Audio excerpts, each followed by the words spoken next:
और यहाँ से इन वीडियो को मैं यहाँ पे सेलेक्ट कर लेता हूँ। वही एपीआई की आपने यहाँ पे पेस्ट करके इसको ऐसे कर देना है नेक्स्ट। दोबारा से आपने यहाँ पे कनेक्ट पे क्लिक करना है। कनेक्ट पे क्लिक करने के बाद तो ये यहाँ पे कनेक्ट होके आ जाएगा। इसको ऐसे कर लेते हैं क्रिएट। अब क्रिएट करने के बाद इस एपीआई की को आपने ऐसे कर देना है कॉपी। अस्सलाम वालेकुम दोस्तों, आज की इस वीडियो में हम एक पावरफुल एआई टूल एक्सप्लोर करने वाले हैं जिसका नाम है स्ट्रॉम एमसीपी एआई। अब इसके थ्रू आप काफ़ी सारी काम जो है वो आसानी से कर सकते हैं। सबसे पहले ये सारी चीज़ें मैं आपको डिटेल से बताता हूँ कि आपने इसको यूज़ किस तरह से करना है और आपने यहाँ से अपना जो काम है वो बिल्कुल आसानी से किस तरह से कर सकते हैं। कॉन्टेक्स्ट प्रोटोकॉल के ज़रिए कनेक्ट करता है। अगर आपको ये समझना है कि इसका काम क्या है, मिसाल के तौर पे आपके पास एक एआई मॉडल है और आप चाहते हो कि वो एक डायरेक्टली एक्सटर्नल टूल्स और डेटा सोर्स से कनेक्ट हो जाए, जैसे डेटाबेस, एपीआईज़ या आपकी डॉक्यूमेंट्स। हर जगह अलग अलग कोड लिखने की बजाय एमसीपी एक स्टैंडर्ड कनेक्टर प्रोवाइड करता है, बिल्कुल वैसे ही जैसे यूएसबी पोर्ट एक ही स्टैंडर्ड है और उसी के कीबोर्ड, माउस और चार्जर सब कनेक्ट हो जाते हैं। एमसीपी भी एक ही स्टैंडर्ड के ज़रिए एआई को मल्टीपल टूल्स और डेटा के साथ कनेक्ट कर देता है। मतलब आपको खुद से सर्वर सेटअप करने की टेंशन लेने की ज़रूरत नहीं होती। ये सर्विस ऑलरेडी वोटेड होती है। ये आपकी zero out security, login, rate limiting और टोकन मैनेजमेंट जैसे फीचर के साथ मिलती है। सबसे पहले मैं अकाउंट बना के आपको दिखा देता हूँ कि आपने यहाँ पे काम किस तरह से करना है। सबसे पहले यहाँ पे स्टार्ट नाउ पे क्लिक कर लेते हैं। स्टार्ट नाउ पे क्लिक करने के बाद इसका अकाउंट ऑलरेडी मेरे पास मौजूद है। सिंपल आपने इसको रजिस्टर करना है अपनी जीमेल अकाउंट के साथ, तो वो आप इसको डायरेक्ट भी रजिस्टर कर सकते हैं। तो इसको रजिस्टर करना बहुत ही आसान है। अब आपके सामने ये इंटरफेस ओपन होकर आ जाएगा। सबसे पहले यहाँ पे है ऐप्स, उसके बाद है गेटवेज, उसके बाद ऑब्जर्वेबिलिटी है, लॉगिन है और इन्फॉर्मेशन है। तो सबसे पहले यहाँ पे मैं आपको ऐप्स के बारे में बताता चलूँ कि अगर आपने यहाँ से कोई ऐप को रन करना है तो आपने इसको कनेक्ट किस तरह से करना है और उसको आप रन किस तरह से कर सकते हैं। यहाँ पे आपको काफ़ी सारी जो सेक्शन है वो आपको देखने को मिलेगा। ये है कम्युनिकेशन। कम्युनिकेशन का अगर आपका कोई काम है तो इन ऐप्स का यूज़ करके आप अपना जो काम है वो आसानी से कर सकते हैं। उसके बाद यहाँ पे डेवलपर टूल्स है। अगर आप डेवलपर है या आपका कोई काम है तो वो आप यहाँ पे कर सकते हैं। उसके बाद यहाँ पे थोड़ा सा मैं आपको स्क्रॉल डाउन करके दिखा देता हूँ। यहाँ पे बिज़नेस टूल है। आपका कोई भी बिज़नेस है तो वो आप यहाँ से आसानी से रन कर सकते हैं। मैं आपको यहाँ पे और भी काफ़ी सारी चीज़ें जो है वो दिखा देता हूँ। अब यहाँ पे है प्रोजेक्ट मैनेजमेंट। आपका कोई प्रोजेक्ट है तो वो आप यहाँ से मैनेज कर सकते हैं, उसको आप ऑटो फिल कर सकते हैं। यहाँ पे एनवीडियो भी यहाँ पे अवेलेबल है। यहाँ पे आपको काफ़ी सारी ऐप्स जो है वो देखने को मिलेगा, जैसे कि आपने इसको कनेक्ट करके सिंपल उसको रन करना है। अब मैं आपको बताता हूँ कि आपने इसको रन किस तरह से करना है, कनेक्ट आपने किस तरह से करना है, वो मैं आपको बताता हूँ। यहाँ पे already LLM text processing already मैंने यहाँ पे कनेक्ट किया हुआ है।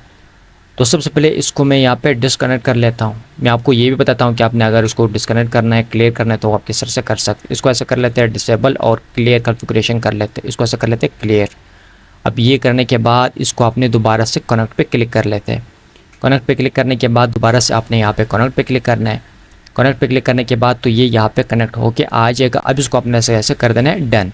अब ये काम करने के बाद यहाँ पे अपने गिवअवेज पे क्लिक करना है। गिवअवेज पे क्लिक करने के बाद आपके सामने यहाँ पे एपीआई कीज़ मैनेजमेंट का ऑप्शन आ जाएगा। सिंपल आपने यहाँ पे क्लिक करना है। अब यहाँ पे क्लिक करने के बाद यहाँ पे मैंने काफ़ी सारी जो एपीआई कीज़ है वो क्रिएट करके रखा हुआ है ऑलरेडी। यहाँ पे आपने क्रिएट न्यू एपीआई कीज़ पे आपने क्लिक करके यहाँ पे आपने नाम देना है। जो भी आप ऐप एक्टिव करते हो उसकी एपीआई की का जो नाम है वो आपने उसी हिसाब से रखना है ताकि बाद में आपसे वो मिस ना हो जाए। मैं यहाँ पे LLM ये जो है वो लिख लेता हूँ। यहाँ पे भी LLM टेक्स्ट लिख लेते हैं। अब इसको ऐसे कर लेते हैं क्रिएट। अब क्रिएट करने के बाद इस एपीआई की को आपने ऐसे कर देना है कॉपी। ये कॉपी करने के बाद इसको ऐसे बैक कर लेते हैं। यहाँ पे अपनी न्यू गिवअवे पे आपने क्लिक करना है। यहाँ पे क्लिक करने के बाद आपने जितने भी गिवअवेज वहाँ पे क्रिएट की है यानी कि कनेक्ट की है वो आपके सामने यहाँ पे आ जाएंगे। तो यहाँ पे LLM टेक्स्ट प्रोसेसिंग मैंने वहाँ पे कनेक्ट किया था, ये यहाँ पे आ चुका है। अब इसको आपने यहाँ पे सेलेक्ट करके वही एपीआई की आपने यहाँ पे पेस्ट करना है। पेस्ट करके इसको अपने ऐसे नेक्स्ट कर देना है। अब नेक्स्ट करने के बाद यहाँ पे थोड़ा सा प्रोसेसिंग लेगा, हमारा जो काम है वो यहाँ पे हो जाएगा। लेकिन यहाँ पे आपने एक और चीज़ करना है। इसको मैं ऐसे बैक कर लेता हूँ।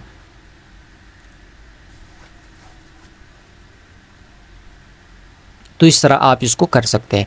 अब इसको मैं से बैक करके आपको कोई दूसरा जो है वो दिखा देता हूँ कि अगर आपने कोई और ऐप कनेक्ट करना है तो वो आप किस तरह से कर सकते हैं। मैं आपको दोबारा से जो है वो समझा देता हूँ तसल्ली से। वीडियो में यहाँ पे कर लेता हूँ, इसको भी मैंने पहले से कनेक्ट करके रखा हुआ है। अब इसको मैं ऐसे डिसेबल कर लेता हूँ, क्लियर कॉन्फ़िगरेशन कर लेते हैं और उसको मैं दोबारा से कनेक्ट करके आपको जो है वो समझा देता हूँ। इसको कनेक्ट कर लेते हैं, दोबारा से कर लेते हैं कनेक्ट। तो ये यहाँ पे कनेक्ट हो चुकी है। अब यहाँ पे आपने केवीएस पे अपने क्लिक करना है। केवीएस पे क्लिक करने के बाद यहाँ पे आपने सबसे पहले एपीआई की जो है वो क्रिएट करना है। तो मैं यहाँ पे कर लेता हूँ इन वीडियो, आई वीडियो यहाँ पे कर लेते हैं। नाम आप कोई भी रख सकते हैं और यहाँ पे भी कर लेते हैं। अब इसको ऐसा कर लेते हैं क्रिएट। अब क्रिएट करने के बाद आई वीडियो का जो एपीआई की है वो ये है। अब इसको ऐसा कॉपी करते हैं, इसको कर लेते हैं क्रॉस। अब दोबारा से आपने यहाँ पे अपनी न्यू गेटवे पे आपने क्लिक करना है और यहाँ से इन वीडियो को मैं यहाँ पे सेलेक्ट कर लेता हूँ। वही एपीआई की आपने यहाँ पे पेस्ट करके इसको ऐसा कर देना है नेक्स्ट। नेक्स्ट करने के बाद आपका जो इन वीडियो है वो यहाँ पे आ जाएगा। अब इसको अपने से कर देना है क्रिएट। क्रिएट करने के बाद यहाँ पे हमारा जो गिवअवे है वो क्रिएट हो चुका है। अब इसको ऐसा कर लेते हैं डन। डन करने के बाद यहाँ पे इसको मैं यहाँ पे कर लेता हूँ क्लिक। क्लिक करने के बाद यहाँ पे है ऐड टू कर्सर और यहाँ पे है क्लाउड कोड और यहाँ पे क्लाउड है। तो यहाँ पे आपने एक जो है वो सेलेक्ट करना है। आपने ऐड कर्सर को आपने ऐसे इंस्टॉल करके डाउनलोड करना है। इसका सेटअप मैंने पहले से डाउनलोड करके रखा हुआ है, जिसके यहाँ पे आप चेक कर सकते हैं। अभी आपने डाउनलोड कहाँ से करना है, सिंपल आपने यहाँ पे सर्च करना है कर्सर एआई। तो आपके सामने फर्स्ट पे ये वाला वेबसाइट आ जाएगा। अब इसको आपने ऐसा कर देना है ओपन। ओपन करने के बाद डाउनलोड फॉर मैक, आप ऑल डिवाइस के लिए इसको डाउनलोड कर सकते हैं, यानी कि विंडो के लिए, मैकबुक के लिए। और यहाँ पे आप देख सकते हैं इसका जो सेटअप है वो आपने डाउनलोड करना तकरीबन 115-14 MB की है।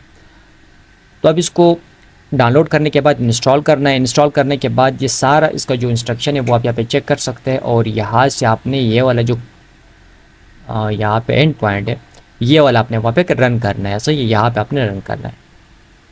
मैं आपको दिखा देता हूँ। ऐड टू कर्सर पे क्लिक करते हैं और यहाँ पे आपने जैसे क्लिक करोगे तो ये ऑटोमेटिकली ये एप्लीकेशन ओपन होकर आ जाएगा। इसको मैंने डाउनलोड तो किया हुआ है लेकिन अभी इंस्टॉल नहीं की। तो अब इस तरह से इस एप्लीकेशन को आप रन कर सकते हैं। वो कोई भी चीज़ समझ में नहीं आई तो यहाँ से आप इनका जो यूट्यूब चैनल है वो आप इनकी वीडियोस आप यहाँ पे देख सकते हैं। वीडियो पसंद की सूरत में इसे लाइक करें, चैनल को अगर आपने सब्सक्राइब नहीं किया चैनल करते सब्सक्राइब। मिलता है अगली वीडियो में, तब तक के लिए अल्लाह हाफ़िज़।